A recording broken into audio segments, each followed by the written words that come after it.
우리 성경에 나오는 수많은 인물들을 이렇게 연구하면서 공부를 해보면은 한결같이 참 별 수 없는 인간이다.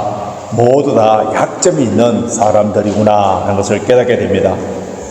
믿음의 조상인 아브라함, 믿음의 조상 아브라함, 그의 믿음이 참 대단한 믿음이지 않습니까? 그런데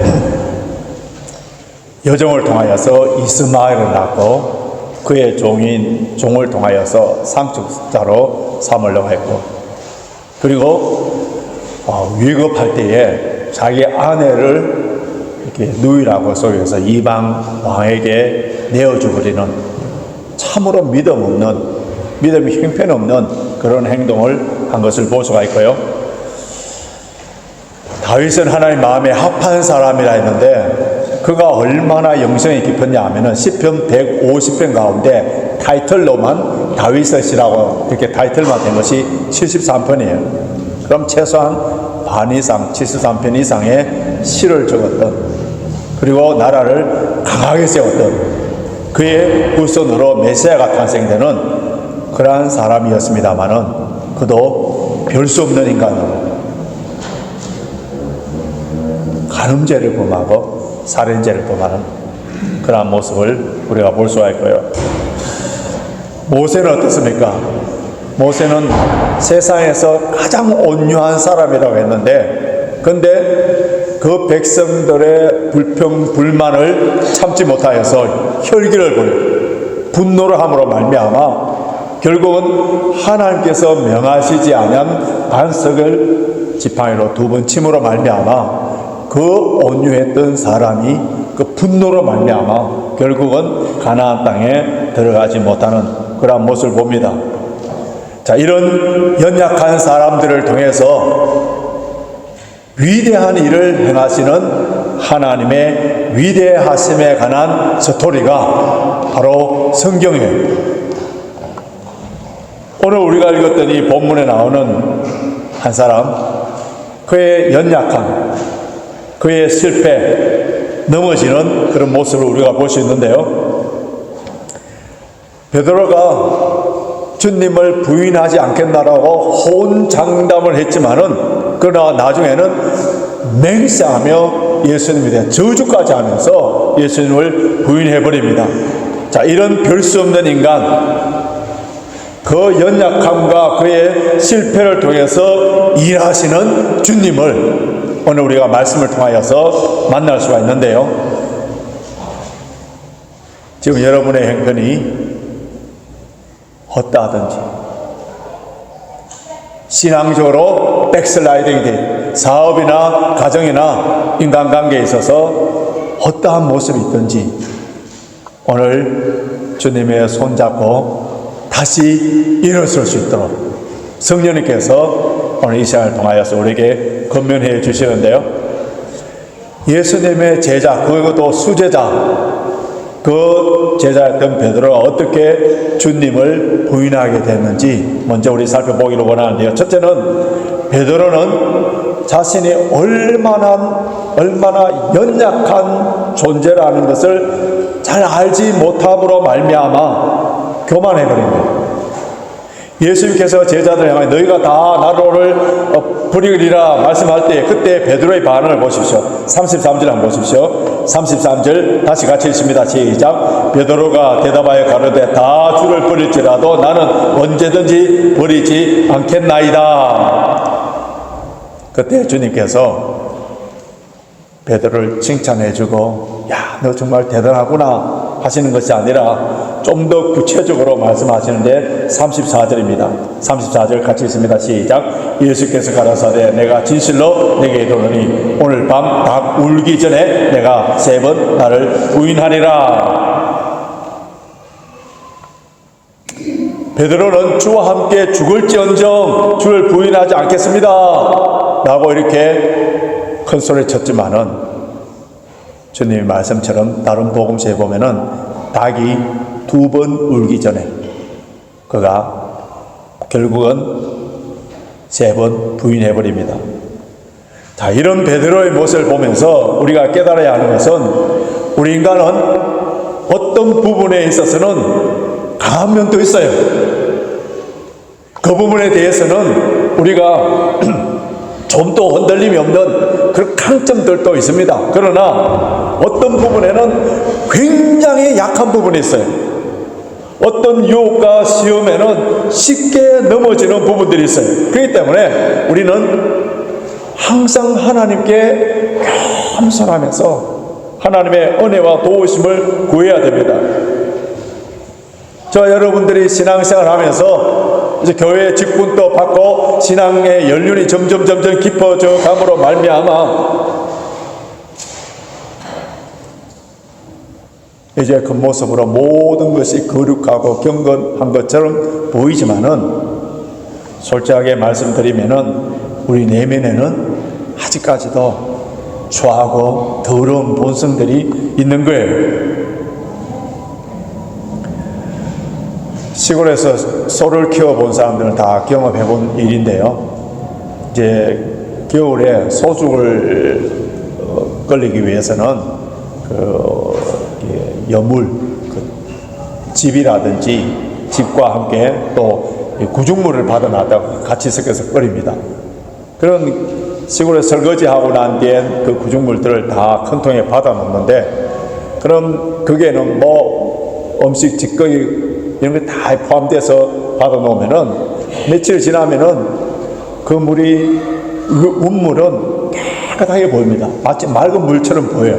근데 이제 소죽을 쓰기 위해서 꼬챙이를 거기서 휙 젖으면은 그 밑에 가라앉았던 음식 찌꺼기들이 다 올라오는 것을 볼 수가 있는데요. 이 우리의 모습이에요. 우리의 욕정과 더러움과 추함과 죄악들이 다 가라앉아 있을 뿐이에요. 유혹을 받지 아니하고 자극을 받지 않기 때문에 거룩한 것처럼 보이고 믿음이 좋은 것처럼 보이지만은 자극을 받고 있어요. 우리 인격을, 우리의 삶을 한번 휘저어 보십시오. 어떻습니까? 다 본성들이, 죄악들이 다 튀어나오는 거예요. 내가 맑은 물처럼 좀 보인다고 하여서 완전하고 거룩한 채에서는 절대로 안 됩니다. 그렇기 때문에 우리는 하나님 앞에 절대로 교만할 수 없는 거예요. 여러분, 우리의 믿음의 생활도 내 의지와 내 결단으로 하는 것이 아니라는 사실을 알아야 되는데, 오늘 이 자리에 나와서 예배 드리는 이 자체도 결국 다 하나님의 은혜라는 거예요. 이 사실을 너무도 잘 알던 사도 바울이 뭐라고 고백합니까? 나의 나된 것은 하나님의 은혜, 나의 나된 것은 하나님의 은혜. 오늘 우리가 예배 드리면서 첫 번째로 불렀던 찬양 은혜, 당연한 것이 아니라, 당연한 것이 아니라 하나님의 은혜, 하나님의 은혜와 긍휼하심이 아니고는 다 별 수 없는 인간들, 엄청난 죄를 지을 수밖에 없는 그런 존재들. 오늘 성경 퀴즈를 하기 때문에 여러분들이 아마 요한복음을 열심히 공부했을 거예요. 여러분, 요한복음 8장에 보면은 현장에 가늠한 여인을 잡아와서 다 사람들이 돌로 쳐 죽이려고 할 때, 그때 예수님께서 뭐라고 했습니까? 죄 없는 자는 돌로 쳐라.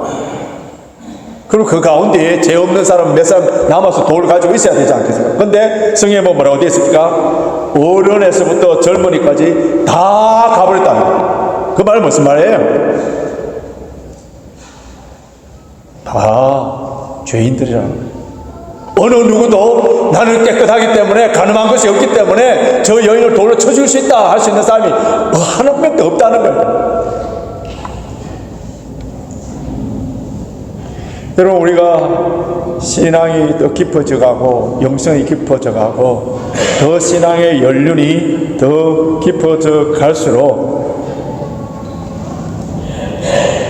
우리에게 나오는 고백이 뭔지 아세요?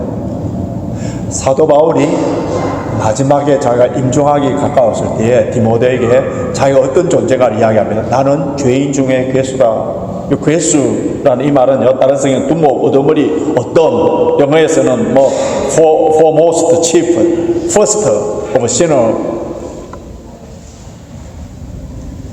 그렇기 때문에 어떻다고요? 하나님의 긍휼과 은혜가 더 필요한 존재랍니다. 더 필요합니다. 신앙의 위대한 인물들, 어거스틴이라든지 이 위대한 인물들을 보면은 노후의 말년에 그들이 쓴 책이 뭔지 아세요? 자서전이나 성공담이 아니에요. 한결같이 그들은 참회록과 고백록을 쳤습니다. 미국의 최장수 경제 전문지 포춘에서 많은 기업의 10가지 이유라는 것을 조사해서 발표한 적이 있는데요. 그 이유들 중에서는 경기 침체와 같은 외적 요소가 있지만은 대부분은 이 경영자들의 자질, 조직원의 마음의 가짐, 내부 요인이라는 거예요. 근데 경기가 위축되고 매출이 줄어든다고 해서 다 기업이 망하는 것이 아니라 유별나게 많은 기업들이 있는데 그 기업들의 공통점이 뭐냐 하면은 한결같이 교만이라. 어떤 기업이든 간에 일정한 고지에 이르기까지는 누구나 다 성실하고 참된 마음을 가지고 경영을 하는데 어느 위치에 딱 오르게 되면은 초심과 평정심은 다 잃어버리고 더 많은 욕심을 부리다가 결국은 이 교만 때문에 망한다는 거예요. 여러분 기업만 그렇습니까? 개인적인 삶이나 여러분들이 경영하는 사업이나 교회도 마찬가지예요. 많은 사람들의 공통적인 특징은 반성이 없어요. 회개가 없어요. 선절로 생각하는 자는 넘어질까 조심하면서 늘 겸손한 마음으로 하나님께 은혜를 구해야 됩니다. 두 번째로 베드로는 남과 비교하여서 우월감을 가지는데, 자 33절 다시 한번 보십시오. 33절 다시 있습니다. 시작. 베드로가 대답하여 가로되 나는 다 주를 버릴지라도 나는 언제든지 버리지 않겠나이다. 여기서 언제든지 이 말은 원어적인 의미로 보면요, 절대로 아니 강한 부정의 뜻인데요, 다른 제자들은 다 넘어져서 버릴지라도 나만큼은 절대로 넘어지지 않겠습니다. 이 말은 언연중에 다른 제자들을 어떻게 한다고요? 업신여기는, 무시하는 것, 가볍게 여기는 거예요. 그리고 이런 비교 의식에 빠진 사람들은 항상 자신을 특별한 존재로 생각하는데, 이런 사람들에게는 하나님의 은혜가 스며들 수가 없는 거예요. 여러분, 사람들에게 굉장히 자랑하고 우월의식을 가지고 막 그렇게 하는 사람들 보면은 그 내면에는 한결같이 다 열등감을 막기 위한 그런 표현이라고 합니다. 우리는 끝없이 세상에서 많은 사람들에게 비교를 당하고 또 비교를 하면서 살고 있는데요. 그래서 비교하여서 행복과 자기 존재 가치를 찾으려고 하는데, 이런 비교 의식에 의해서 발견되는 자아는 참된 자가 절대로 아닙니다. 정말 우리가 비교해야 될 것은 다른 사람들과 비교하는 것이 아니라 하나님 앞에 선 나, 세상 속에 있는 나, 이것을 비교하여서 하나님께서 나를 이 땅에 보내시고 런던 땅에 살게 하여 주시고 나에게 주신 그 소명이 얼마나 충실하게 지금 감당하고 있는가, 이것에 집중할 때에 나의 존재 가치가 있고요, 뿐만 아니라 삶의 보람이 있고 주께서 나에게 주신 독특한 그 가치를 깨닫게 되는 거예요. 셋째로 베드로는 죽음을 너무 쉽게 생각하는 모습을 보게 되는데요. 자 35절 보십시오. 35절 같이 있습니다. 시작. 베드로가 가로되 내가 주와 함께 죽을지언정 주를 부인하지 않겠나이다 하고 모든 제자도 이와 같이 말하니라. 주와 함께 죽을지언정. 베드로의 제자가 마가인데요, 이 마가가 이 마가복음에서는 이 내용을 어떻게 기록했느냐 하면 힘있게 이 베드로의 아주 강한 의지를 나타내는데요, 베드로는 아직 죽을 준비가 되어 있지 않은 사람이에요. 왜냐하면은 누가 죽을 준비가 되어 있는 사람인지 아세요? 부활에 대해서 확신이 있는 사람, 영생에 대해서 확신이 있는 사람들은 죽을 준비가 되어 있는데, 이때에 베드로는 부활에 대한, 영생에 대한 확신 따위 없었어요. 그런데 죽음에 대해서 전혀 준비가 되지 않으면서도 죽을 수가 있다. 큰 소리를 쳤던 거예요. 자, 이런 베드로의 모습, 자신이 얼마나 연약한지 모르고 자만했던 모습, 남과 비교하여서 우울감이 있는 모습, 죽음을 준비되지 않은 채도 않은데도 불구하고 죽을 수 있다고 호언장담하는 이런 모습, 여러분, 이 베드로의 모습, 이게 누구의 모습이에요? 먼 나라, 이웃 나라의 다른 사람들의 이야기가 아니라 바로 나의 이야기, 우리의 이야기랍니다. 이 시간에 누가 이런 베드로를 향하여서 돌을 던질 수가 있겠어요? 우리 모두 예수님을 배반할 수밖에 없는 그런 존재라는 것을 인정해야 되는데요. 주님은 모든 제자들이 결국 주님을 부인해버리는 모습을 보면서 우리 인간들은 결국 별 수 없는 인간으로 그대로 내버려 두시지 아니하시고, 그 별 수 없는 인간을 별 수 있는 인간으로 만드시는 주님의 능력, 주님의 사랑, 주님의 오래 참으심, 그것이 있기 때문에, 그렇기 때문에 내 존재를 바라보는 순간에는 실망할 수밖에 없지만은, 이런 연약함과 무능함과 실패 가운데서도 주님께 시선을 돌리고 주님께 소망을 두는 사람들에게는 항상 소망이 있는 거예요. 미래가 밝은 거예요. 예수님께서는 이런 형편없는 베드로를, 제자들을 어떻게 사랑했는지 31절과 32절에 나와 있습니다. 31절, 32절 같이 읽습니다. 시작. 때에 예수께서 제자들에게 이르시되 오늘 밤에 너희가 다 나를 버리리라. 기록된 바 내가 목자를 치리니 양의 때가 엇떠지리라 하였느니라. 그러나 내가 살아난 후에 너희보다 먼저 갈릴리로 가리라. 오늘 밤에 너희들이 다 나를 버릴 것이라 말씀하셨죠. 그러나 주님께서 제자들 근심하고 낙심하고 포기하지 아니하도록 이런 구약 스가랴의 예언이 성취된 것이다, 그렇게 가르쳐 주시고요. 그리고 주님께서 죽음 후에 다시 살아나셔서 갈릴리에 먼저 가실 것이라고 말씀하셨습니다. 너희보다 먼저 갈릴리로 가리라 하는 이 말씀을 헬라어 원어로 정확하게 번역하면요, 너희를 갈릴리로 인도하리라, 그런 의미예요. 자, 목자가 양을 앞서서 그래서 인도하듯이 부활하신 예수님께서 먼저 갈릴리로 가서 제자들을 인도하겠다는 그런 약속의 말씀이에요. 오늘 이 본문의 말씀, 먼저 갈릴리로 가리라 하는 이 말씀이 여러분 얼마나 은혜롭고 귀한 말씀인지 몰라요. 가룟 유다를 뺀 11명의 제자들은 다 갈릴리 주변의 출신들이에요. 예수님이 십자가에 돌아가신 후에 이 11명의 제자들은 다 갈릴리로 갈 것을 주님께서 아시면서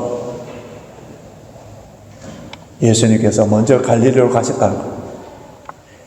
왜 그들이 갈릴리로 갑니까? 베드로가 나는 물고기를 잡으러 가노라 하니까 다른 제자들도 우리와 함께 가자 하면서 다 갈릴리로 갔는데요. 그들이 갈릴리 호수에 가서, 바다에 가서 물고기를 잡는 이유가 뭐예요? 왜 물고기를 잡죠? 물고기를 잡아서 그것을 팔아서 선거비를 마련하기 위해서, 복음을 위하여서, 교회당을 짓기 위하여서. 하늘 예전에 어부였기 때문에 옛 삶의 귀환입니다. 3년 전에 그들의 모습으로 돌아가 버린 거예요. 근데 부활하신 예수님께서 먼저 갈릴리를 가서 실패해버린, 다시 옛생활로 돌아가 버린 그 제자들을 다시 모아서 새롭게 시작하겠다는 거예요. 여러분, 이것이 얼마나 은혜입니까? 제자들의 배신과 연약함을 다 아신 우리 주님께서 먼저 갈릴리로 가시겠다는 우리 주님의 이 사랑은, 여러분 성경을 요한복음 때 자세히 받겠습니다만은 예수님의 사랑은 항상 먼저 주도적인 사랑이에요. 우리는 기브 앤 테이크의 사랑인데 예수님의 사랑은 항상 먼저 베푸는 사랑이에요. 오늘 본문의 말씀을 묵상하면서 또 하나의 우리에게 의문이 드는 것은 있는데요. 베드로와 제자들이 예수님을 부인할 것을 예수님이 다 알고 계시지 않습니까?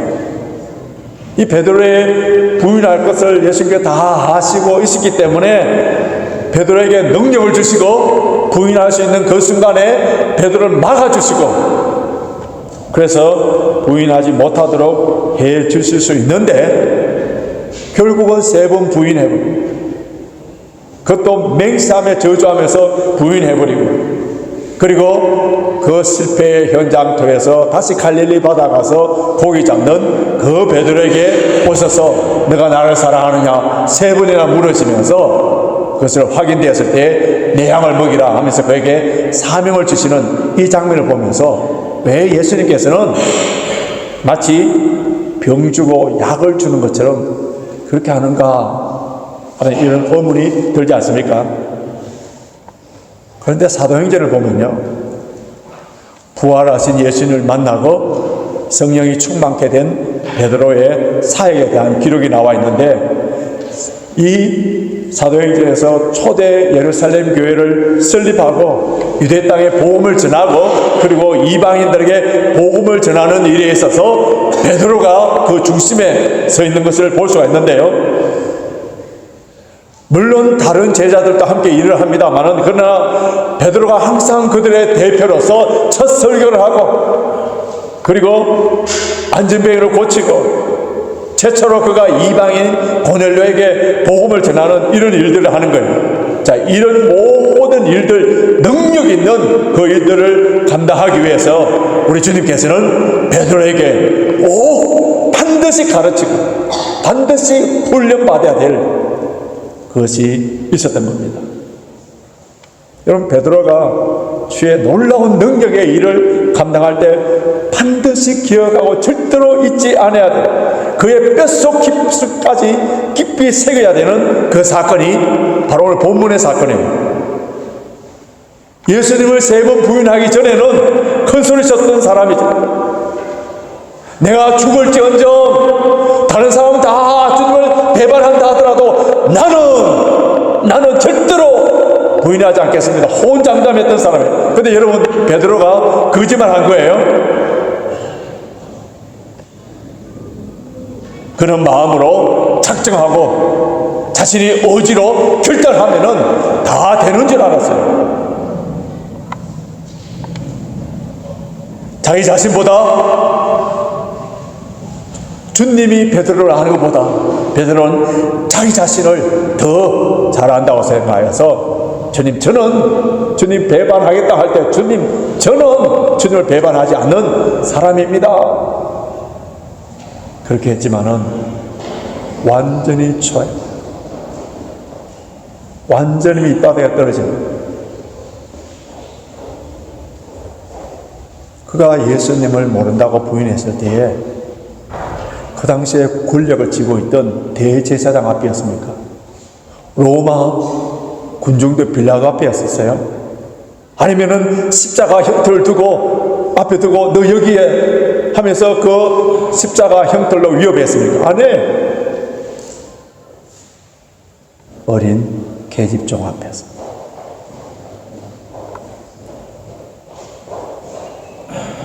이 베드로의 실패를 통해서 비로소 베드로, 즉 반석이 될 수 있었던 거예요. 하나님의 일, 영적인 일, 주님의 거룩한 일에 있어서는 자신의 능력과 자신의 의지와 결단으로 되는 것이 아니라는 사실을 베드로는 이 사건을 통하여 뼈저리게 느끼게 됩니다. 그렇기 때문에 베드로는 이 사건 이후에 자신을 신뢰하지 않습니다. 주님만 의지하는 거예요. 주님의 능력, 성령의 역사만을 의지했을 때에 그때 베드로를 통하여서 하나님의 놀라운 역사들이 일어나게 된 거예요. 베드로가 능력 있는 위대한 일들을 감당하고 난 뒤에 그때 베드로 사도행전을 보십시오. 누구에게 영광을 돌리고 있습니까? 만약에 베드로가 이런 실패가 없었다면 자기의 열심, 자기의 결단, 최선을 다한 것, 그것을 자랑했을 거예요. 그러나 베드로는 결단코 그렇지 않습니다. 자기가 한 일이 아니라 하나님께서 자신을 도구로 사용하신 것. 그렇기 때문에 베드로의 사역 가운데 교만이 없습니다. 그가 일한 것 때문에 사람에게 칭찬받으려고 하지 않아요. 사람들이 박수 갈채를 보내주지 않는다 하더라도 실망하거나 포기하지 않습니다. 주께서 하신 일이기 때문에 오직 하나님께만 영광 돌리고 자신이 주님의 선한 도구로 사용된 것만해도 감사하는 거예요. 저와 여러분들이 신앙생활을 하면서 비참한 실패를 경험할 때도 있어요. 인생의 밑바닥에 떨어지는 그런 경험할 때가 있습니다. 그런데 이런 실패를 두려워하지 마십시오. 주 안에서의 실패는 주님을 만날 수 있는 기회입니다. 주님을 더 의지할 수 있는 훈련의 기회. 이 실패 때문에 백기를 들고 주님께 항복할 때에 전적으로 하나님만 의지하는 그런 존재가 되었다면 이 실패는 실패가 아니라 오히려 성공을 위한 새 출발이 됩니다. 이제 말씀을 정리해 보겠습니다. 하나님 앞에 별 수 없는 인간인 것을 알고 겸손하게 고백할 수 있는 사람들만이 별 수 있는 사람으로 빚어져 가는 겁니다. 나의 연약함과 실패와 죄악을 주님 앞에 솔직하게 고백할 수 있는 사람들만이 주님의 도우심을 구하는 사람들이에요. 비록 내가 주를 위하여서 죽도록 충성하고 주의 몸된 교회를 위하여 날마다 헌신하고 충성을 다한다 하더라도 이 모든 일에 있어서 성령의 기름 부으심이 없다면은, 주님의 은혜가 없다면은 이것은 교만의 도구로 다른 사람들의 정죄하는 그런 도구가 될 수 있는 거예요. 주님의 능력이 아니고서는 나의 헌신, 나의 결단, 나의 의지, 나의 모든 착한 일조차도 다 헛되며 악한 일이 될 수 있다는 것을 알아야 됩니다. 지금까지 살아온 인생 가운데 비록 나의 연약함과 실패와 허물까지도 합력하여 선으로 인도해 오신 하나님, 그 하나님께 감사를 해야 합니다. 나의 실패의 현장에서 찾아오셔서 다시 손을 잡으시고 일으켜 세우시고 아무리 큰 능력과 아무리 큰 일을 한다 하더라도 겸손하게 만들어서 하나님께만 영광을 돌리도록 그런 온전한 하나님의 사람으로 만들어 주시고, 그래서 더 주의 일을 열심히 하고 더 많은 일을 한다 하더라도 나의 나 된 것은 하나님의 은혜입니다. 나는 죄인 중에 개수입니다 하면서 하나님께만 영광 돌리도록 훈련시키시는 주님을 바라보고 주님께 시선을 돌리는 사람들은 어떤 형편이든지 좌절하거나 포기하지 않고 결국은 승리하게 됩니다. 지금 삶의 형편이 어떠하든지 실패의 자리가 있다 하더라도 주님만 바라보심으로 말미암아 최후의 승리의 계가를 부르는 저와 여러분이 되시길 주님의 이름으로 축원합니다.